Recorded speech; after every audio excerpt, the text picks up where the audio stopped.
In this video, we're going to look at importing information into an organizational chart in Visio. So I'm going to undertake this by using the organizational chart template. So I'm going to click on the template under the new section, and I'm going to create it for the metric units. And when you use the organizational chart template, by default it normally comes up with the planning wizard. I'm going to show you how to use this planning wizard just in case you accidentally cancel it, because someone could accidentally close it. So you don't have to use it from here. I'll show you another way, but you could go next from here. I'm just going to cancel it.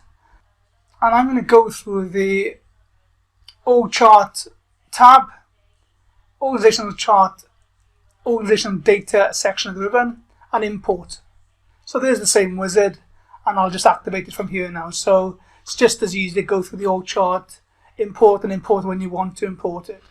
So I'm going to go next now, and I'm going to use the information that's already stored in a file. I'm going to go through an Excel file. I'm going to now browse for it. So browse for the information. And here's the information I want, which is the organizational chart employee import. So I'm going to import this Excel file and go next. Sometimes the wizards do take a bit of time going through the wizard, so it's just taking a little bit of time going through it. Now in the Excel file, the structure of the employees and who reports to who has already been set up, so I'm going to leave it as is. I'm not going to touch the default information, so logical would be employee name and who that employee reports to. So that's all going to be set up in Excel. When that's clear in Excel, Visio knows how to read it. So I'm going to leave it on employee name and who the employee reports to. I'm going to display the fields that has been suggested, the employee name and position. There's other columns I could add. If I wanted reports to, budget, appraisal, that's due in this Excel file that I've created. But it's taken the most logical fields, and I'm going to accept this. So next, again, I'm not going to change it again for the next part of the wizard. I'm going to keep it as next. Now what I want to do here, I want to have this organizational chart having its own pictures. So the default is don't include pictures. When you've used the wizard, it sometimes remembers that you've used the pictures before. So that's where it might leave it on locate the folder. So mine is on locate the folder because I've used it before. So now that's what I want anyway. So I'll leave it on this option, browse.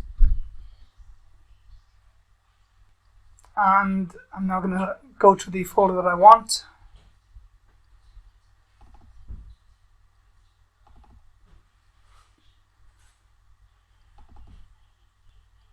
And now I'm going to click open. Now it's important to make yourself aware that when it says locate, it does clearly say the folder, so all your pictures have to be in a folder. So that's important when you're doing this kind of work. So I've got my folder, I've done that, and it says match pictures based on employee's name, so that's quite logical. So all these pictures are being saved with names. Next, and you've got options how you want the organizational chart to appear itself and display itself. So the organizational chart can be displayed in certain ways. We can take control of the display and decide how it wants to look on each page, or we can let the wizard do its work. So I'm just going to let the wizard do its work in this example, and then just finish. So again, these wizards take a little bit of time going through because there's a lot of information it's got to collect in the background. So that's why this might take a little bit of time. And there it is. So we would have to tidy up this organizational chart. And you can see that almost all of them have now got pictures against them. There's one or two that haven't. So sometimes not all the pictures come through. Well, I can take care of this by doing this manually. So I can just make the view a little bit bigger so I can see the ones that haven't got pictures. So I'm just going to change the zoom to 100%. And I can see that there's one here that hasn't got a picture, so I can click on it. I can right click and picture, change picture. Now I'm going to find the folder that I need, which is on the desktop.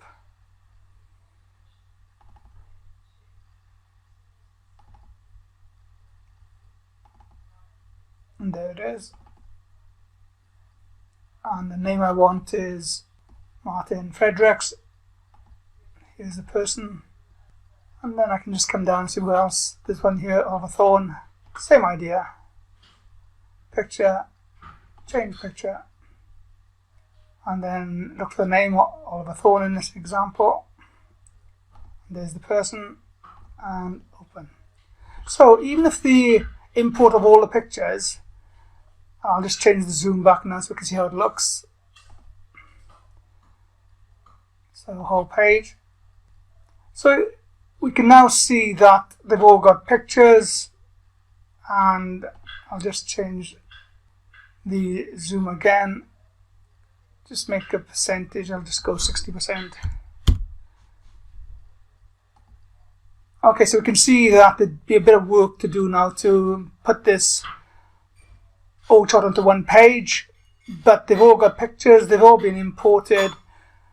Now it is just a matter of tidying up the org chart, and when you get used to it, these kind of techniques don't take that long. But this now completes the training video of importing an organizational chart from Excel data that's been saved, and also bringing in pictures that have been stored. And if they're not imported automatically, the pictures, we then also did manual picture imports by clicking on one of the shapes, right clicking and choosing change picture. So the wizard does most of it for you. Sometimes it does all of it for you. In this example, it didn't do all of it. It left out just 2 of the different people in the organizational chart. But otherwise, the organizational chart has got pictures next to each of the names and their positions. So this completes the training video on importing an org chart from Excel data, as well as pictures which have been stored in a certain location in a folder. If you enjoyed this video, make sure you like and subscribe to our channel. Hope to see you for the next tutorial, and thanks for watching.